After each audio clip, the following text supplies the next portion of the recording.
Bonjour à tous, ici Lisa Dufaux sur les ondes françaises de Radio Taïwan International.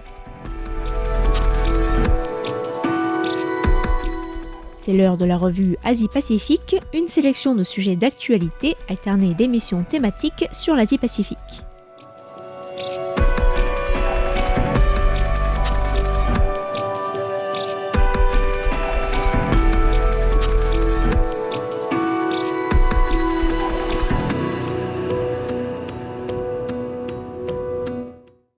Bonjour à tous et bienvenue dans la revue Asie-Pacifique de cette semaine. Dans la revue de presse de ce mardi 9 décembre, je vous propose de revenir tout d'abord sur la reprise du conflit armé entre la Thaïlande et le Cambodge, plus d'un mois après la signature d'un accord de cessez-le-feu renforcé sous l'égide de Donald Trump. Nous évoquerons aussi l'extension de l'accord de libre-échange Pacer Plus entre les pays du Forum des îles du Pacifique et l'Australie ainsi que la Nouvelle-Zélande. Nous irons également en Papouasie-Nouvelle-Guinée, où les discussions avancent pour établir un calendrier visant à définir le futur statut politique de la région autonome de Bougainville. Et enfin, nous finirons ce petit tour de l'Asie-Pacifique aux îles Cook, où l'armée néo-zélandaise a reconnu le rôle de 85 anciens combattants des îles Cook, oubliés après leur participation dans la Seconde Guerre mondiale. Le conflit armé entre la Thaïlande et le Cambodge a repris à la frontière, les deux pays s'accusant mutuellement d'avoir brisé l'accord de cessez-le-feu. Donald Trump avait présidé le 26 octobre dernier la signature d'un accord de cessez-le-feu renforcé entre les deux pays après un premier accord signé en juillet à Kuala Lumpur pour mettre fin au conflit frontalier qui avait fait plusieurs morts et plus de 280 000 déplacés des deux côtés de la frontière entre mai et juillet dernier. Le conflit a repris de plus belle, s'étendant aujourd'hui à 6 provinces dans le nord-est de la Thaïlande et à 5 provinces du nord et du nord-ouest du Cambodge. Au moins 7 civils cambodgiens ont été tués et environ 20 autres ont été blessés, selon les autorités cambodgiennes. Et du côté thaïlandais, on recense 3 soldats tués et 125 000 déplacés au cours des 48 dernières heures. L'armée thaïlandaise a reconnu hier avoir mené des raids aériens au Cambodge en affirmant avoir visé seulement des cibles militaires.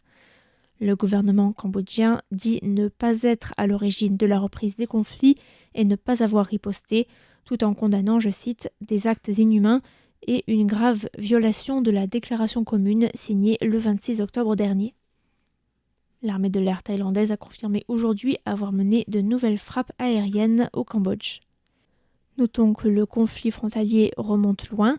La Thaïlande et le Cambodge se disputent depuis plusieurs décennies sur le tracé de leurs frontières communes, héritées de l'ex-puissance coloniale française en 1907. La reprise du conflit illustre surtout la fragilité et la précarité des accords de cessez-le-feu, scellés sans doute trop rapidement sous l'égide du Premier ministre malaisien Anwar Ibrahim et du président américain Donald Trump, qui cherchent à se créer une image de faiseur de paix dans différentes régions du monde. Les pays du Pacifique, l'Australie et la Nouvelle-Zélande se sont mis d'accord pour renouveler l'accord du Pacifique sur les relations économiques, l'accord dit Pacer Plus, un accord de libre-échange signé entre les membres du Forum des îles du Pacifique ainsi que l'Australie et la Nouvelle-Zélande. Pacer Plus est une extension de l'accord du Pacifique sur les relations économiques qui vise à permettre une libéralisation accrue du commerce et de l'aide au développement au bénéfice des pays insulaires du Pacifique. Il a été signé en 2017 mais n'est rentré en vigueur que le 13 décembre 2020. La Papouasie-Nouvelle-Guinée et les îles Fidji, qui représentent à eux 80% de l'économie de la région du Pacifique, n'ont jamais ratifié cet accord, réduisant ainsi considérablement sa portée. Le ministre de l'économie de la Papouasie-Nouvelle-Guinée a encore réitéré en novembre qu'il n'était pas intéressé pour rejoindre le pacte et que des discussions auraient lieu lorsqu'il y aurait un accord mutuellement bénéfique. De même pour les Fidji, qui craignent une dépendance accrue aux produits d'importation et que les commerces locaux ne puissent pas supporter le choc de la concurrence internationale.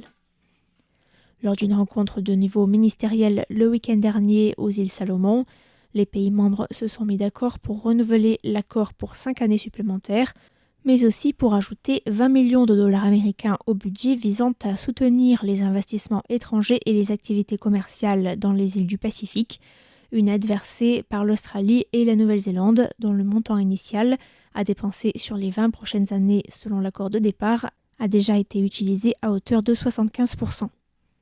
L'accord concerne aussi la baisse des droits de douane et les barrières non tarifaires. Pour la plupart des pays, l'engagement à réduire les droits de douane ne prendra pas effet avant 2030 et dans plus de 20 ans pour leur suppression totale.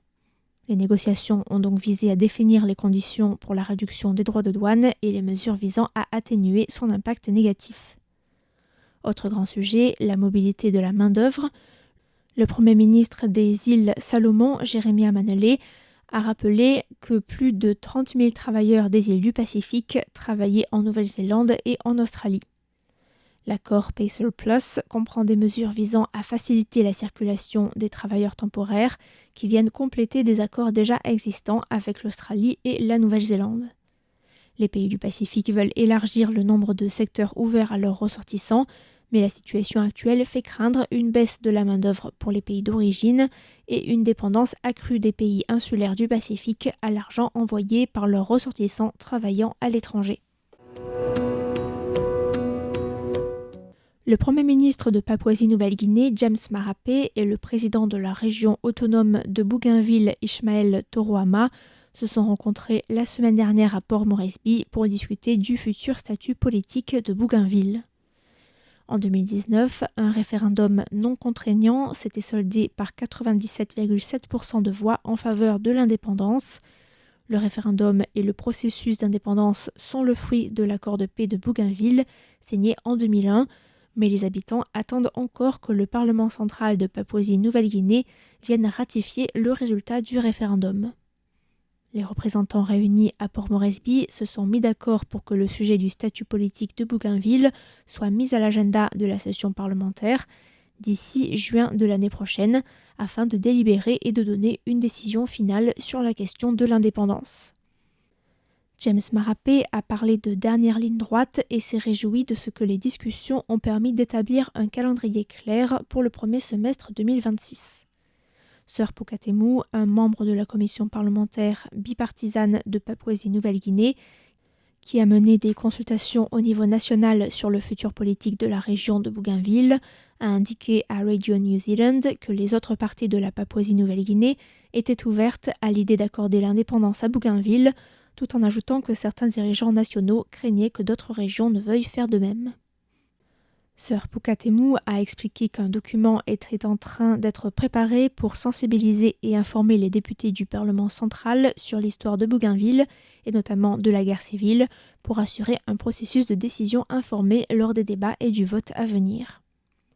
Notons qu'Ismaël Toroama, qui a récemment été réélu à la tête du gouvernement de Bougainville, a déclaré après sa victoire que Bougainville accéderait à l'indépendance, que cela plaise ou non au gouvernement. Le président de Bougainville avait même déclaré en avril dernier que la population de Bougainville n'accepterait pas de veto de la part du Parlement national concernant leur choix d'autodétermination et que Bougainville déclarerait son indépendance quoi qu'il arrive le 1er septembre 2027, faisant ainsi pression sur le gouvernement et le Parlement. Plus de 8 décennies après, 85 anciens combattants originaires des îles Cook sont désormais éligibles pour recevoir les médailles des forces de défense de la Nouvelle-Zélande. L'annonce est le fruit, selon le média Radio New Zealand, d'un travail de recherche mené par des historiens grâce à une base de données qui recense les soldats cookiens qui ont recensé des erreurs dans les documents officiels. Des erreurs qui font que beaucoup de médailles n'ont jamais été décernées à des anciens combattants des îles Cook, des médailles qui auraient pourtant dû être remises à ces soldats en 1953. Certains auraient dû même en recevoir 3. Au-delà des médailles en elles-mêmes, cette annonce marque la reconnaissance symbolique du rôle de ces soldats du Pacifique pendant la Seconde Guerre mondiale. Certains soldats avaient été congédiés pour des raisons médicales ou pour des légers problèmes de comportement. D'autres avaient tout simplement été congédiés lors de réductions d'effectifs, mais les documents officiels mentionnaient qu'ils avaient refusé de servir, d'où l'absence de médaille.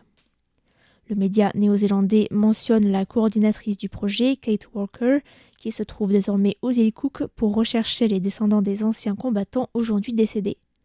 La chercheuse a expliqué que la nouvelle avait été une surprise pour beaucoup de familles qui ignoraient que leur grand-père ou arrière-grand-père avait servi sous les drapeaux pendant la Seconde Guerre mondiale.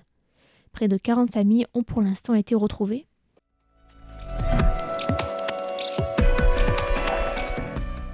C'était la revue Asie-Pacifique de cette semaine, présentée par Lisa Dufaux pour Radio Taïwan International. Merci pour votre écoute et à la semaine prochaine.